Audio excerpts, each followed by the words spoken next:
Just a nurse. That's what Dr. Sterling called her 3 months ago when Megan O'Brien questioned why a patient's morphine drip was running at twice the prescribed rate. He said it loud enough for the residents to hear. Loud enough for the family to hear. She didn't flinch. She adjusted the drip anyway, the correct rate, and walked to the next patient's room while the residents exchanged glances and Sterling's face darkened like a storm building over the Atlantic. They didn't know she'd administered medications under fire in Marjah, keeping a 23-year-old private alive through a 12-mile convoy back to the surgical hospital while rounds were impacting the Humvee's armor. They didn't know the tremor in her hands when she reaches for the coffee pot in the break room wasn't weakness, it was restraint. Pure restraint. The pediatric ward at Oak Creek Memorial smells like antiseptic and vanilla air freshener, a chemical sweetness that never quite masks the undertone of fear that lingers in any hospital where children sleep. Fluorescent lights hum their mechanical rhythm overhead, casting everything in that particular shade of institutional beige that makes noon look like 4 a.m. Megan moves through the ward at 6:11 in the morning on a Tuesday in late September, her movements precise and economical. She adjusts a monitor here. Checks and fall line there. Her navy scrubs are pressed. Her name badge is clipped exactly parallel to the floor. Everything about her screams competence and invisibility in equal measure. The unit patch is still there, sewn into the jacket lining in her locker. She can feel it through the fabric when she touches the inside of the jacket, a ritual she performs twice per shift, once before she enters the unit and once when she leaves. The patch is faded almost to nothing, navy blue gone grey at the edges, the gold lettering of her SEAL Team 3 call sign barely visible anymore. She's been doing this for 3 years. Touching it. Remembering. Then letting it go for another 8 hours. Her coffee sits untouched on the counter outside room for 12. The cup reads 6:52 a.m. in red marker, the time the barista made it. It's cold now, skin forming on top of the black liquid. She doesn't drink it. The ritual was making it. The ritual was holding something warm. Neither requires consumption. At 7:14 a.m., the doors to the pediatric unit open with a pneumatic hiss that always sounds like air escaping from something pressurized too long. General David Carson walks through those doors in dress uniform, fur stars on his shoulders, ribbon spanning his chest in careful rows, the kind of bearing that makes even the nurses stand a little straighter without meaning to. He's carrying an 8-year-old girl in his arms. Emily Carson. Eyes closed. Not asleep. Megan can see the difference. The difference between rest and shutdown. The girl's small fingers grip her father's jacket at the collar. Megan freezes, just for a moment, less than a second, the kind of pause that no one else would catch unless they'd been trained to catch it. Because in that face, older now, weathered by 20 years of command decisions and combat losses, she sees the 23-year-old lieutenant who was screaming in the back of a burning Humvee while fire climbed the interior walls and rounds tore through the armored glass. The same lieutenant she pulled out of that vehicle by his left arm, feeling the heat of the metal frame sear through her gloves as she dragged him clear and ran, both of them running, burning, alive. But that was 2 decades ago. That was in Marjah, in a place where she was someone else entirely. Someone with a rank. Someone with a team. Someone with a future that didn't involve wiping down monitors at 7 a.m. in a pediatric ward in Raleigh, North Carolina. She breathes. Once. The moment passes. The general doesn't look at her. He's looking at the nurse's station, at the doctors, at the fluorescent ceiling, anywhere but at the woman in navy scrubs adjusting and pump in the background. That was the deal she made with herself the day she walked away from the Navy. Anonymity. Solitude. The kind of isolation that comes from being alive when people you trained with are not. General Carson. One of the nurses from the day shift, Marjah, competent and kind, rushes forward. Welcome. Let me get Dr. Sterling. Emily's lost her vision. The general's voice is steady, controlled, the way commanders speak when the world is breaking and they're the only thing holding it together. Both eyes. Started 3 weeks ago with migraines. Then the light sensitivity. Then she couldn't read. Then, he stops. Looks at his daughter. Now she can't see. Marjah nods, already moving toward the phones, already summoning the chief of neurology. Already setting in motion a chain of events that will bring 5 specialists through that door. A neuro-ophthalmologist. An endocrinologist. An oncologist. A rheumatologist. An infectious disease expert. All of them cycling through differential diagnoses like cards in a dealer's hand. All of them ordering tests. MRIs. Spinal taps. Blood work. Imaging with and without contrast. Everything except the one thing that matters. Megan continues adjusting monitors. Room for 12. Room for 13. The work is rhythmic, meditative. The 4-pump beeps. She silences it. The pulse ox reads 98% oxygen saturation. She notes it on the chart. A child 2 rooms down is calling for water. She brings it. The work is small. The work is invisible. The work is all that's left. By 8:38 a.m., Dr. Sterling arrives. He moves through the pediatric ward like he owns it, because in many ways, he does. Chief of Neurology means power. Power means he doesn't have to acknowledge the nursing staff except to issue orders. He sweeps past the monitors, past the 4 lines, past the careful calculations of fluid intake and medication timing that keep children alive. He goes directly to room for 15, where Emily Carson now lies in a hospital bed, her small frame making barely a dent in the white sheets. General. Sterling extends his hand. His voice carries the particular cadence of someone accustomed to being listened to without question. I'm Dr. Pierce Sterling, Chief of Neurology. I can promise you we'll get to the bottom of this. The General's grip is firm. The kind of firm that comes from 40 years of handshakes that mean something. What are the possibilities? Extensive. Sterling pulls up a chair, a power move, sitting while the General stands, establishing dominance in the small theater of the hospital room. Optic neuritis. Posterior uveitis. Idiopathic intracranial hypertension. Pituitary tumor. We'll rule out infectious etiologies first, then move toward inflammatory, then neoplastic. The words are strung together like pearls. Medical vocabulary as authority. The General listens the way military officers listen to briefings, with absolute attention and no interruption. Emily lies in the hospital bed with her eyes closed, and Megan, who has come in to change the 4 bag per standing orders, notices something the 5 specialists will miss. Emily's left hand, resting on her stomach, tightens. Relaxes. Tightens again. The pattern of someone experiencing pain on a 2-minute cycle. The headache is rhythmic. The headache is increasing in severity. The headache is following the pattern of something building, something swelling, something pressing against the inside of the skull with the patient timing of something that doesn't care about specialists or tests or the desperation in a 4-star general's eyes. Megan changes the 4 bag. Saline. Nothing fancy. Just fluids while Sterling orders the neuro-ophthalmologist to come immediately, calls the infectious disease specialist for a same-day consult, schedules the MRI for that afternoon. The machinery of medicine begins turning. The tests begin.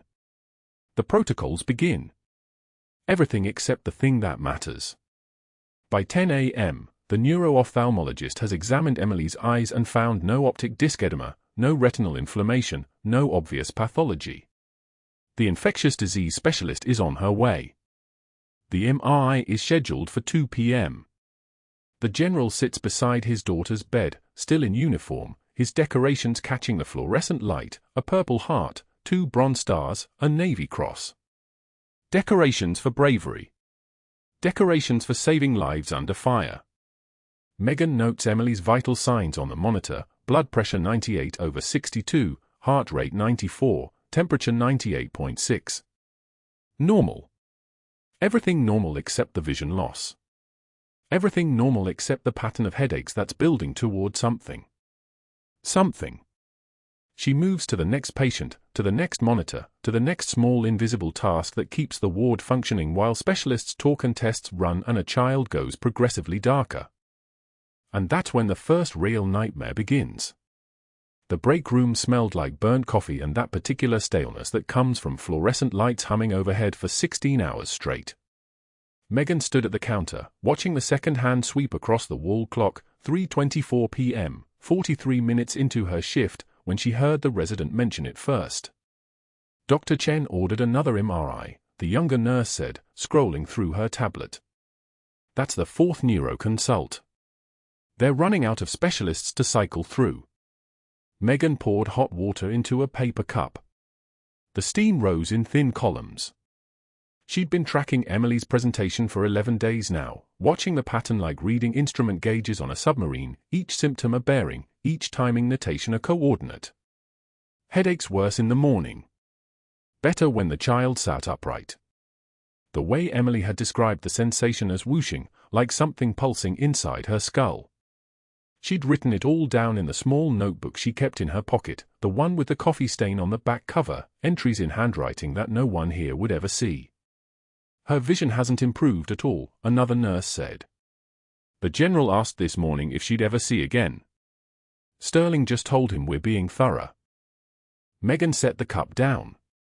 The fluorescent light above the sink flickered once, twice, then steadied. She opened her mouth. Closed it. Opened it again. It looks like pseudotumor cerebri, she said quietly. Intracranial hypertension without a mass. The headache pattern, the vision loss, sitting upright providing relief, all consistent with elevated pressure. A lumbar puncture with opening pressure measurement would confirm it before they consider anything invasive. The room went still. That particular silence that happens when someone speaks outside their station. The resident, Morrison, third year, earnest face, set down her phone. Shouldn't the neuro team have 5 specialists, Megan said. She wasn't looking at anyone. She was looking at the coffee. 5 board-certified physicians. They'll figure it out. But Morrison was already typing. Megan watched her thumb move across the screen, watched the message compose itself in real time, watched a single observation become something else entirely, a report, a problem, a violation. By the time Megan finished her coffee and left the break room, Sterling had already heard. He found her at 4:12 p.m. in Emily's room. General Carson sat in the vinyl chair beside his daughter's bed, his uniform jacket draped over the back, medals catching the afternoon light. Emily lay curled on her side, a cold compress across her eyes.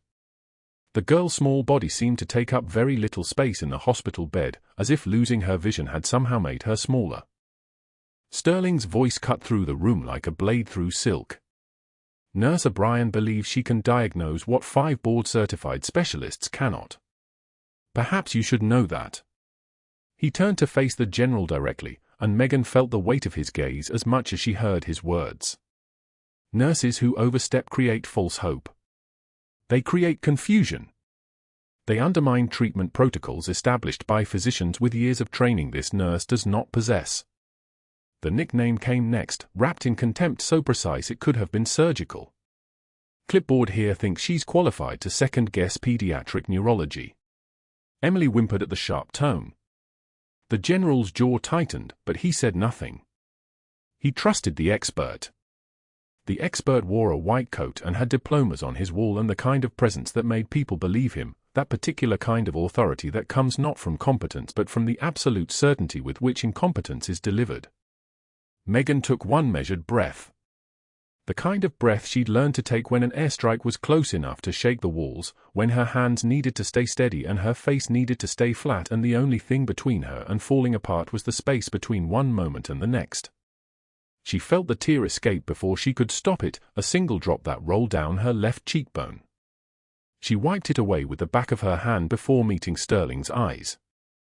"I've seen this presentation before, Doctor," she said quietly. "That girl is running out of time." The words hung in the room like a diagnosis no one wanted to hear. Sterling's face darkened. He didn't respond verbally, he didn't need to. The message came the next morning in the form of a red marker entry on the unit board, visible to every staff member who passed through the pediatric ward. Unauthorized diagnostic suggestions. Final warning, O'Brien, M. By lunch, the break room had reorganized itself around her absence. Megan sat at the corner table with her sandwich and her water bottle, the same table she'd occupied for 3 weeks without incident. The first nurse stood, Martinez, who worked night shift and had borrowed Megan's badge once when she lost hers. She picked up her tray and moved to the other side of the room. Then the resident from yesterday followed. Then the unit clerk, carrying her yogurt like an apology she couldn't voice. No one made eye contact. The silence wasn't hostile, it was worse than that. It was professional. It was the silence of people protecting their careers, of institutions closing ranks, of a system that had spoken and expected obedience. Megan ate her sandwich. The bread was dry. Everything tasted like nothing. Sterling's flagging her file with the board, she heard whispered as she passed the nurse's station. Another voice, my friend in HR said there's going to be an investigator. Some kind of credential audit. By day 13, the humiliation had evolved into something more systematic.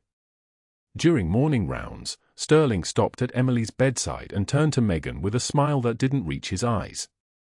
Nurse clipboard, he said, loud enough for the family to hear, since you fancy yourself a diagnostician, perhaps you could enlighten us about the difference between papilledema and optic neuritis. The question was a trap dressed as a teaching moment. But Megan had spent 18 years reading anatomy, on battlefields, in OR suites, in the dark hours when her mind wouldn't let her sleep. The answer came automatically. Papilledema is optic disc swelling from elevated intracranial pressure. Optic neuritis is inflammation of the optic nerve itself. Different etiologies. Different treatments, she said flatly. Sterling's smile widened. Googling on your phone doesn't make you a physician, O'Brien.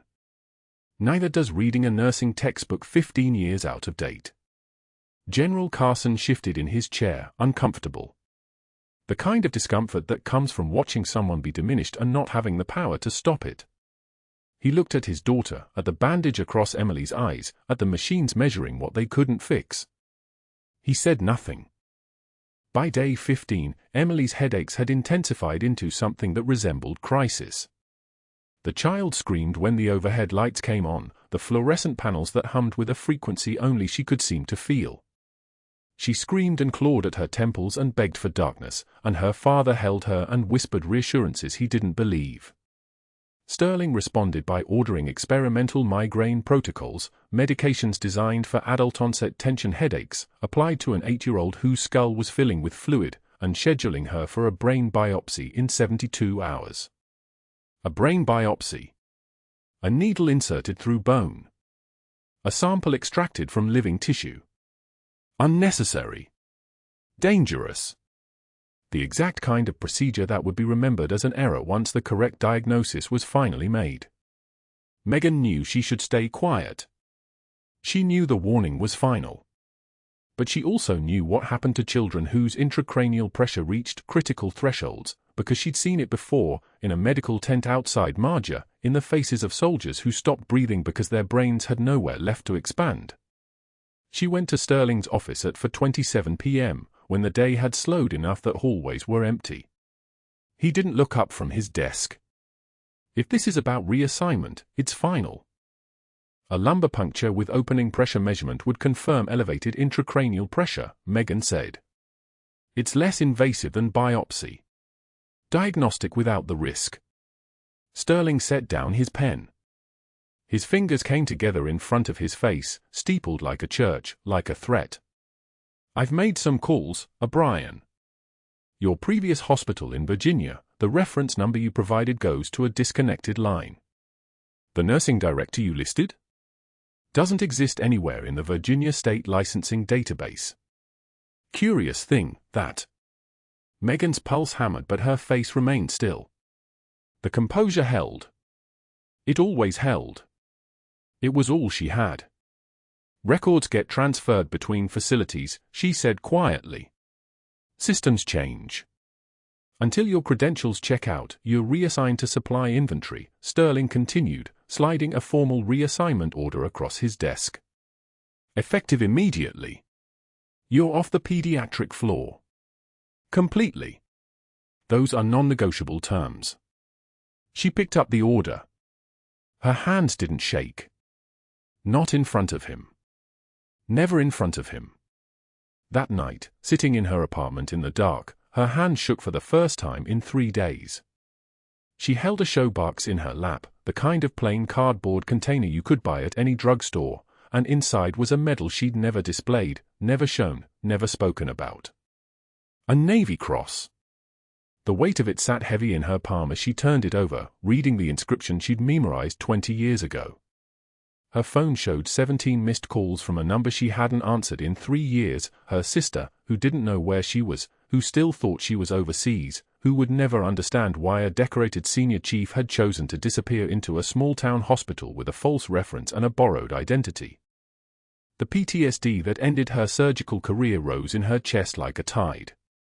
Hands that had sewn arteries together couldn't be trusted anymore. Hands that had felt steady with a scalpel became traitors in the operating room, fine motor control dissolving into tremor the moment she thought about what could go wrong. She'd chosen this anonymity, this quiet, this invisibility specifically because no one here was supposed to know. But now Sterling was asking questions. Now there was an investigator. Now the walls were closing in exactly the way she'd spent 3 years trying to prevent. And 3 floors above her apartment, a child was going to have a needle put through her skull because a doctor needed to be right more than he needed to be careful. But that wasn't the worst part. The worst part was that Megan still had 72 hours before the biopsy, and she'd just been removed from the floor where Emily lay screaming, where the girl's vision was fading for the last time, where the window for intervention was closing like a fist. 17 days. That's how long Emily Carson had been awake in the dark, and Megan knew the numbers better than Sterling ever would because she wasn't supposed to know them at all. The basement of Oak Creek Memorial smelled like industrial cleaning solution and cardboard, a chemical burn that never quite left your sinuses, and Megan moved through the inventory shelves with the methodical precision of someone who'd learned long ago that routine work could quiet the mind just enough to think. She wasn't reassigned to night inventory for efficiency. Sterling had moved her down here deliberately, 3 floors below the pediatric ward, far enough away that she couldn't wander up in a moment of weakness, far enough that security could keep her out if she tried. The reassignment order sat folded in her scrub pocket like a piece of shrapnel, effective immediately. O'Brien reassigned to night supply inventory, pediatric rotation terminated pending credential review. She pulled up Emily's chart on her personal laptop at 8:33 p.m., using the hospital network login she still technically had access to, her oversight in Sterling's paperwork that he'd catch eventually. The opening intracranial pressure reading from this morning was 28 millimeters of mercury. Normal was 15. By this afternoon, the 2 p.m. reading showed 31. The 6 p.m. reading was 34 and climbing like a fever that wouldn't break. Megan's hands moved across the keyboard without any conscious instruction, zooming the graph, pulling up the overnight imaging notes, reading the neurosurgery consult that had appeared in the chart at 7:15 p.m. It was Sterling's handwriting in the digital signature block, his language in the assessment, pseudotumor cerebri ruled out based on absence of papilledema on ophthalmologic exam. Recommend proceeding with brain biopsy tomorrow 0700 to rule out autoimmune encephalitis or malignancy. Biopsy is low-risk procedure in pediatric population. Parental consent obtained. Low-risk procedure. Megan had performed neuro procedures under fire, had crouched in a field hospital in Marjah while sandstorm winds shook the tent walls and trained a 19-year-old Marine Corpsman on how to recognize signs of herniation in a patient who'd taken shrapnel through the temporal lobe. She knew what brain biopsies could do to a child whose intracranial pressure was already running at 34 millimeters of mercury. The needle going in would displace tissue. The biopsy itself would cause swelling. The cerebrospinal fluid that was already pushing too hard against Emily's brain would have nowhere to go except downward, brainstem compression, herniation, dead in minutes if not seconds. Sterling wasn't being careless. He was being deliberately, systematically wrong, and General Carson, exhausted, frightened, trusting the chief of neurology because that's what parents did when their children were drowning, had authorized it. Megan called Sterling's office line at 9:03 p.m. It rang 4 times, then routed to his voicemail. She called the hospital operator and asked for the attending on the pediatric ward. "They're in rounds," the operator said. She paged them stat. Waited. Nothing. At 9:27 p.m., she walked to the stairwell and climbed 3 flights without thinking about it, just muscle memory and the kind of urgency that comes when you can see the clock counting down and nobody else in the room can hear it. The pediatric ward was quiet, children slept behind curtains, monitors beeped their steady rhythm, and Megan's badge still worked in the door lock. It had always worked. Sterling hadn't revoked it yet, which meant she had maybe 72 hours before he finished whatever he was building against her. She made it 6 steps past the threshold before a security guard, young man, maybe 24, with the apologetic eyes of someone who'd been given orders he didn't want to follow, stepped in front of her. "Ms. O'Brien, I can't let you be on this unit. Dr. Sterling specifically flagged your access. I need to check on one patient. I can't let you do that." She met his eyes. Didn't argue. Just turned around and walked back to the stairwell, and the guard watched her go with the expression of someone who just stood in front of a tank and felt grateful it was moving in another direction. She returned to the basement at 9:41 p.m. and sat between 2 supply shelves, pulling up her phone to check her voicemails. 2 new messages, both from an unknown number. The investigator Sterling had hired. His voice was careful, almost sympathetic, which was worse somehow than if he'd sounded hostile. "Ms. O'Brien, we're trying to complete our credentialing review. We're showing some gaps in your employment history between 2005 and 2007, about 18 months where there's no tax record, no Social Security activity. We need you to provide documentation for those years. Can you call me back at your earliest convenience?" The second message was shorter. "We've contacted your previous employer in Virginia. They have no record of you ever working there. That's going to be a problem. The Virginia address was supposed to be dead. A mail drop that had closed 6 years ago, an office building that had been torn down and replaced with a parking garage." She'd built her cover carefully, 3 years of preparation before she'd walked into Oak Creek Memorial with a forged RN license that wasn't forged at all because her license was legitimate, just registered under a name that wasn't hers anymore. Not legally. Not officially.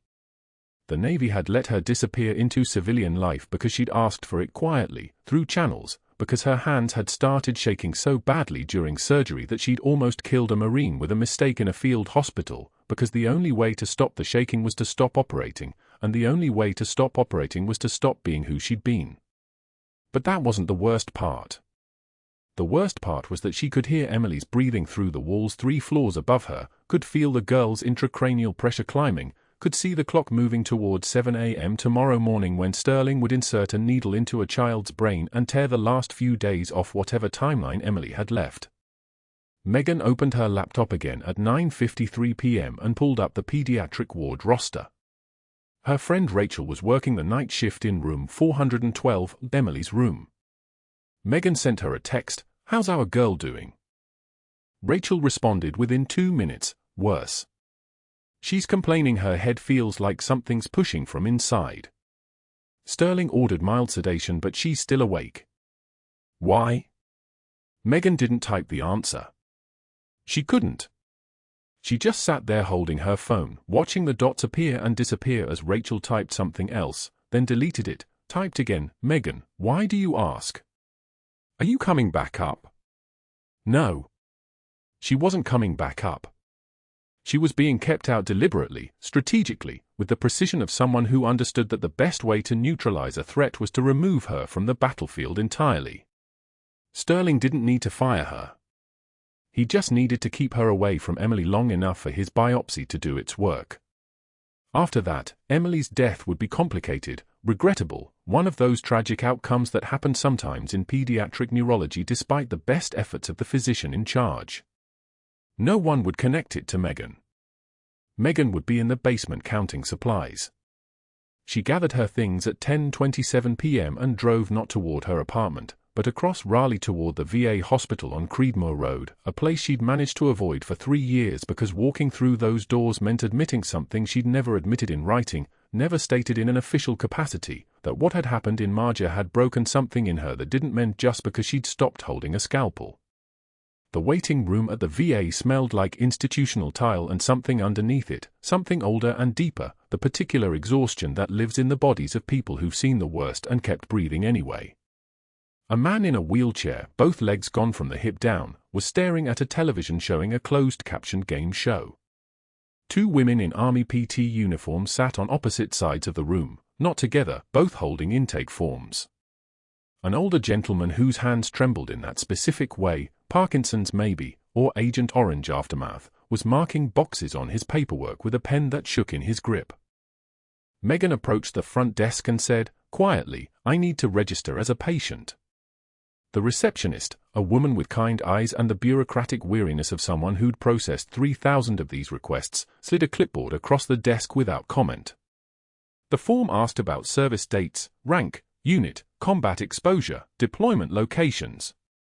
Box after box for diagnoses, depression, anxiety, PTSD, traumatic brain injury, military sexual trauma.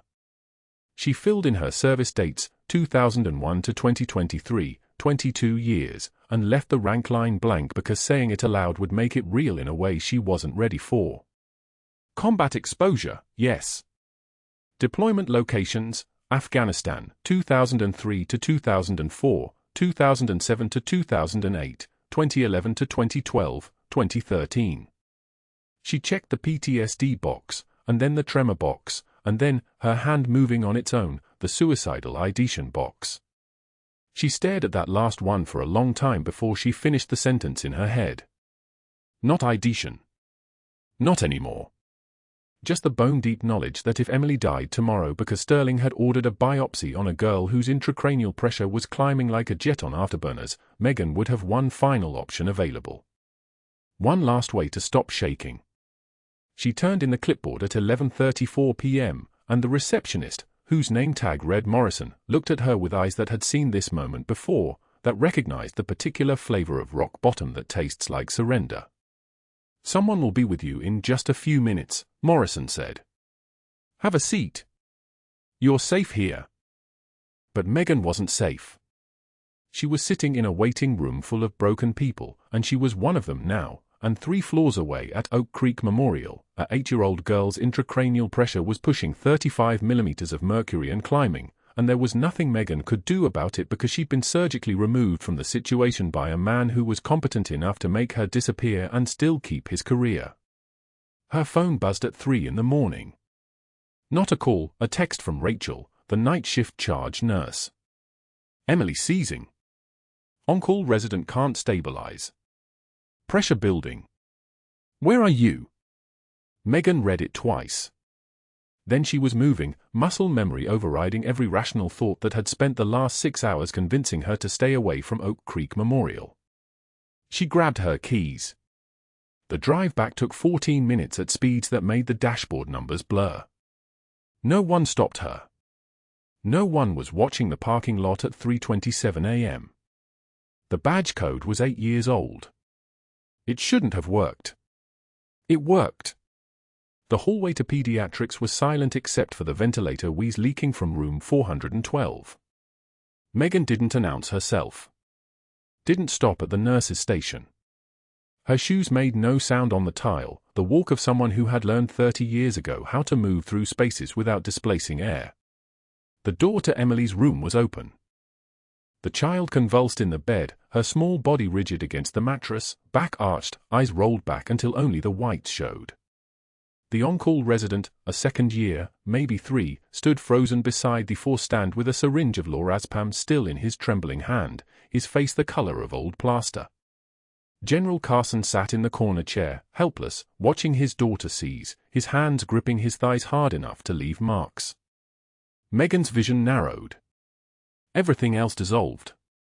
"Step back," she said to the resident. Not a request. Not a question. She was already opening the lumbar puncture kit before he moved, her hands moving with the terrifying fluid precision of someone who had done this procedure 400 times before, in sand and rain and the smoking remains of field hospitals. A needle. A sterile field. Local anesthetic. The landmarks of the child's spine appeared in her mind like a navigation chart she'd memorized 20 years ago and never forgotten. "What are you doing?" the resident asked. "You're not, you can't." Positioning. She moved Emily's knees to her chest, rolling her onto her left side. The seizure convulsed again. Pain was data. Data was information. The opening pressure would be catastrophic. She could feel it in the way the child's small body fought against gravity itself. The needle went in. Smooth. Between L4 and L5, the space where fluid collected when the brain was drowning in its own excess. The manometer attached and climbed 30 centimeters. 35. 40. Opening pressure 45, when normal was under 25. The child's cerebrospinal fluid dripped clear into the collection tube, and with each drop, the rigid arc of Emily's back eased incrementally lower. The seizure stopped. Not gradually. Completely. Like someone had turned off a switch inside her small nervous system. Her breathing changed. The rapid, shallow gasps became normal rhythm. Her eyes fluttered, unfocused at first, then searching, then landing on the face of the man in the corner who had been watching his daughter disappear for 18 days. "Daddy." Emily's voice was small and confused and absolutely clear. "I can see your face." General Carson made a sound that wasn't quite a word. He crossed the room in 2 strides and lifted his daughter into his arms, and Emily blinked and looked at her father's face like she was seeing it for the first time in her life. Maybe she was. The door burst open so hard it struck the wall behind it with a crack like a gunshot. Dr. Sterling stood in the frame, his face already cycling through the stages of rage before his eyes found what he was looking for, Megan with the LP needle still in her hand, empty collection tube, his patient awake and breathing normally and completely outside his control. "You." He moved across the room in 4 strides, his voice like a tank idling in a garage. "What are you doing?"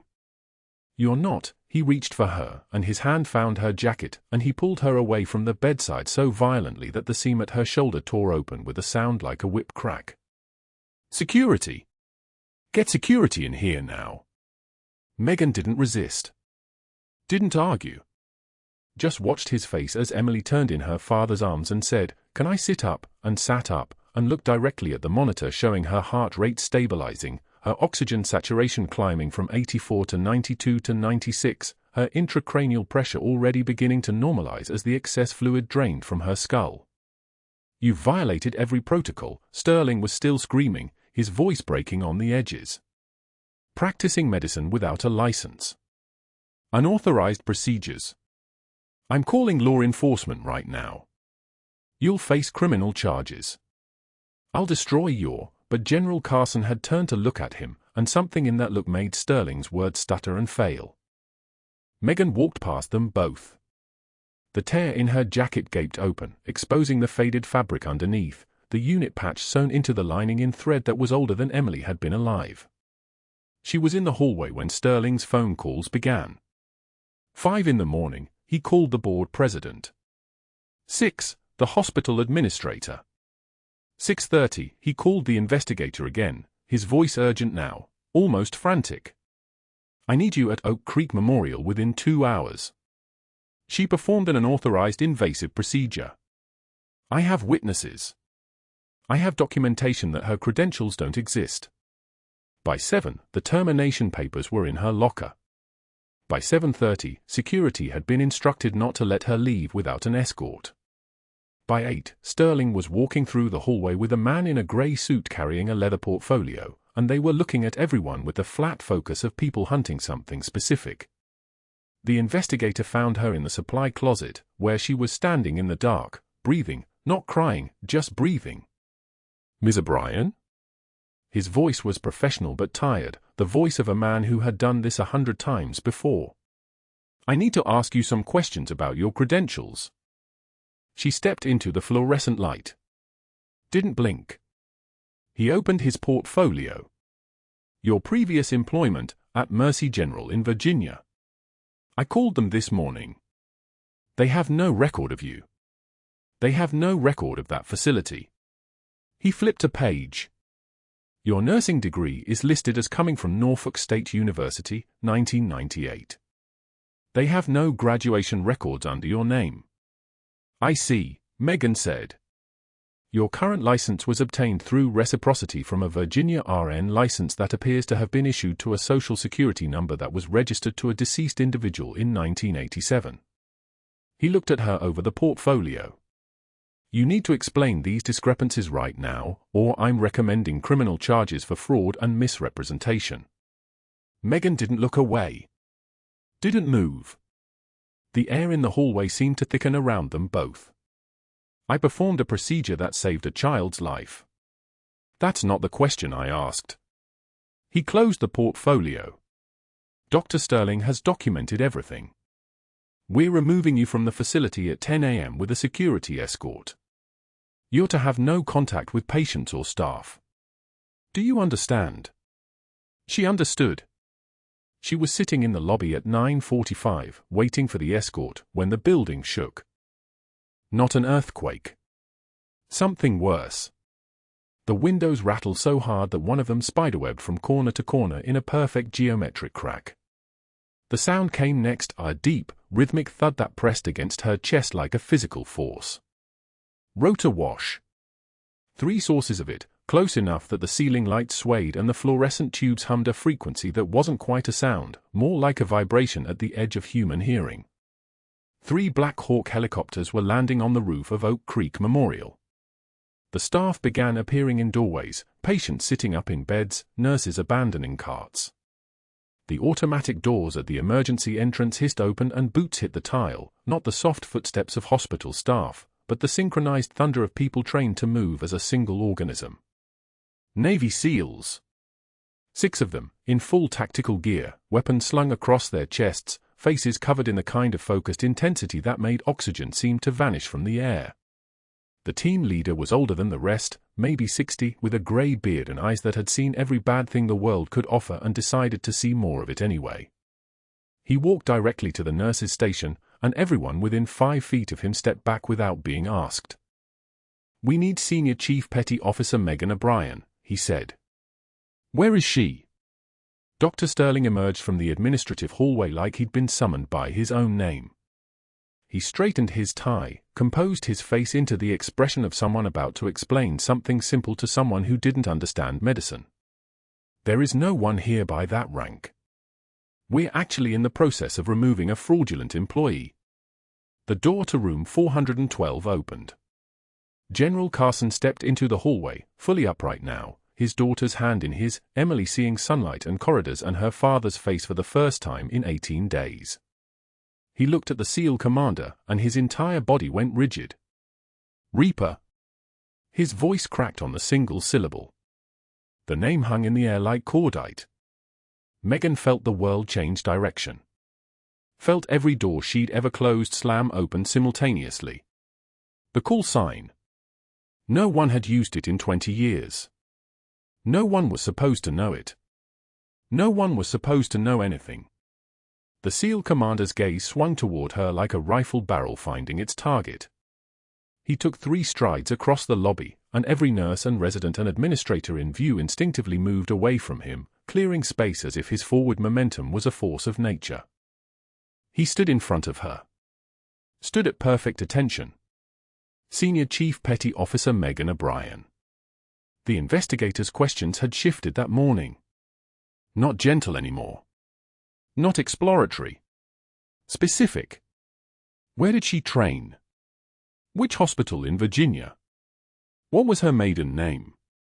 The woman across the desk had a tablet open, cross-referencing, and Megan watched the moment the searches came back empty.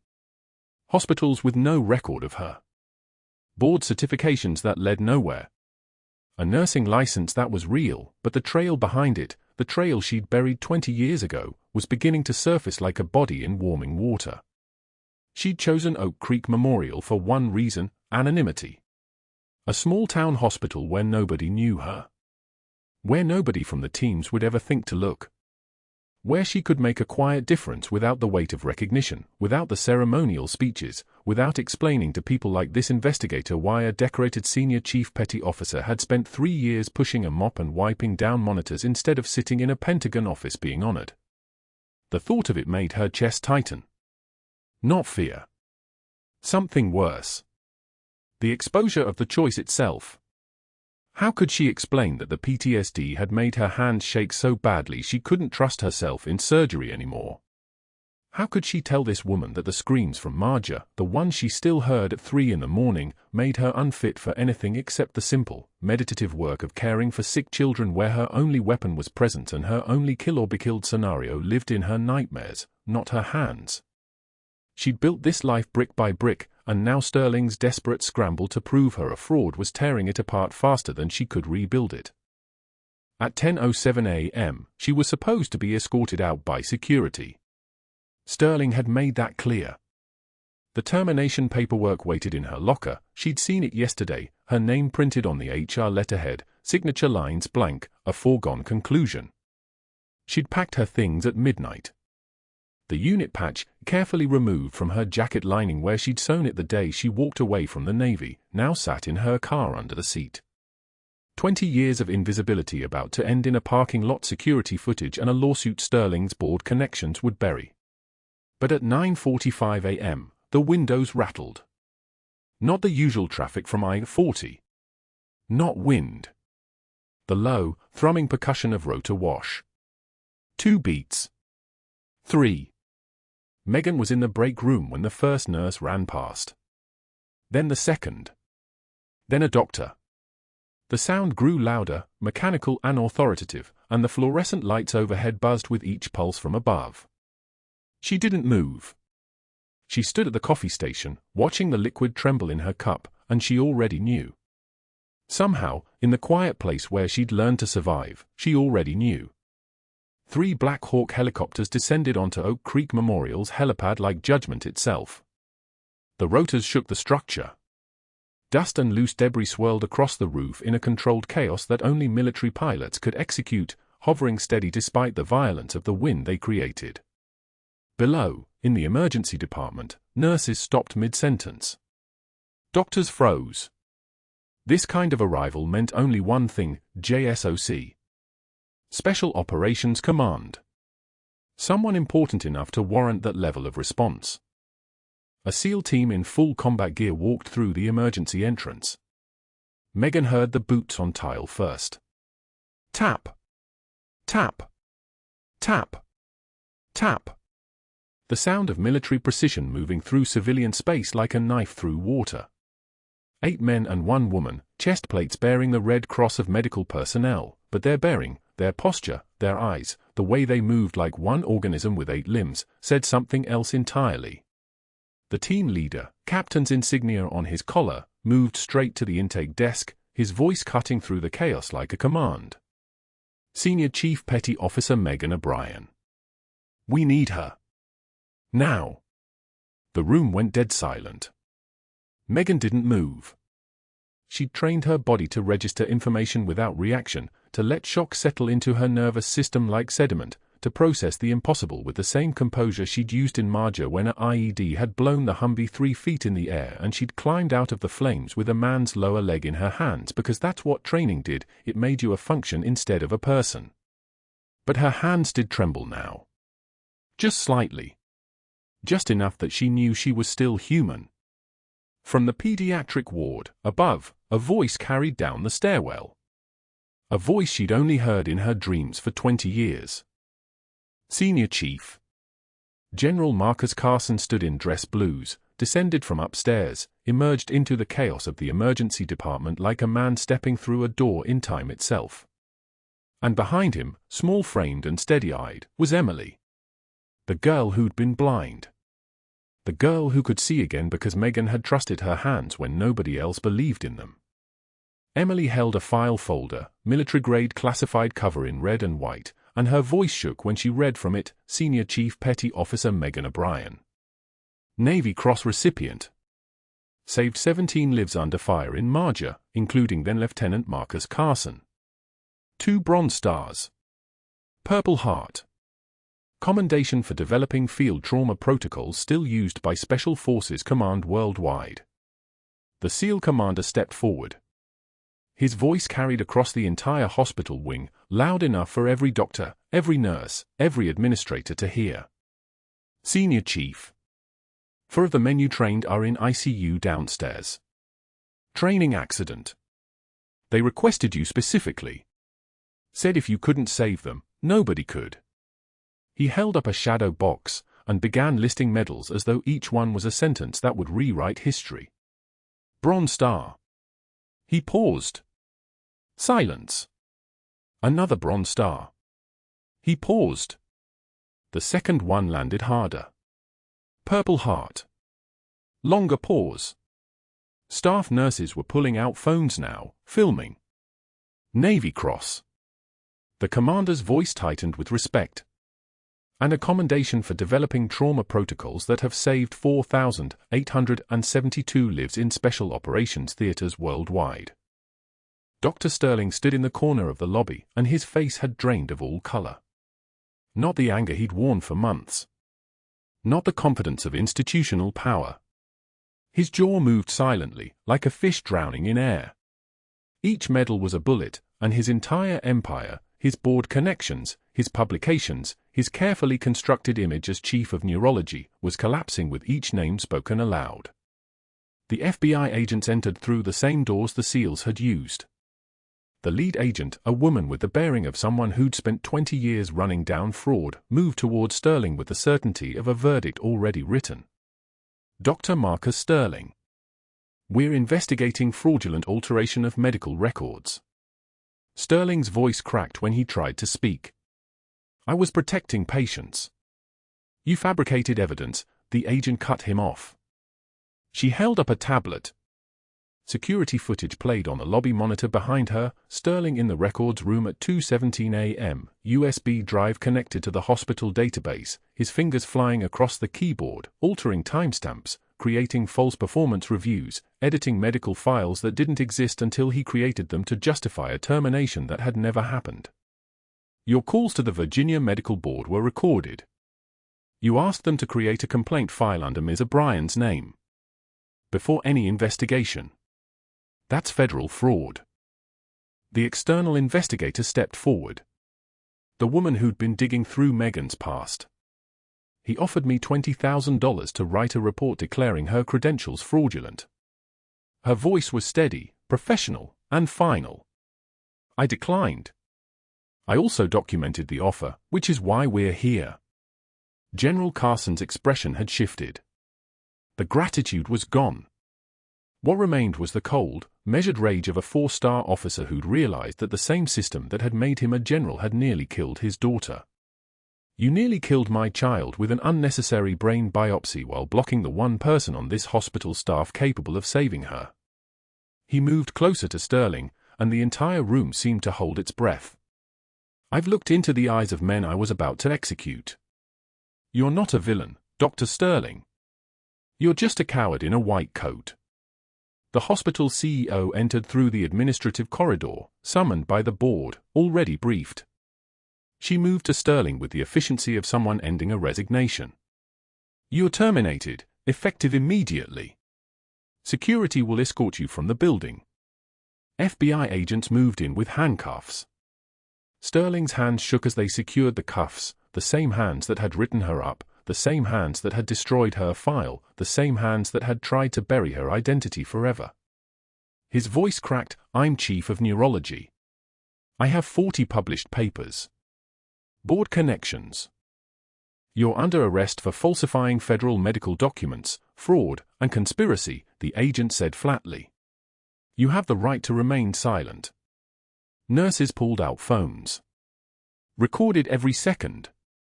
Sterling was walked past Megan in full perp walk, face red, jaw clenched, eyes bulging with panic. She watched with absolute composure. One measured breath. No tears. No satisfaction. Just the simple acknowledgement that the world had corrected itself, and sometimes that correction was messy and public and necessary. That evening, news footage showed him being loaded into a federal vehicle.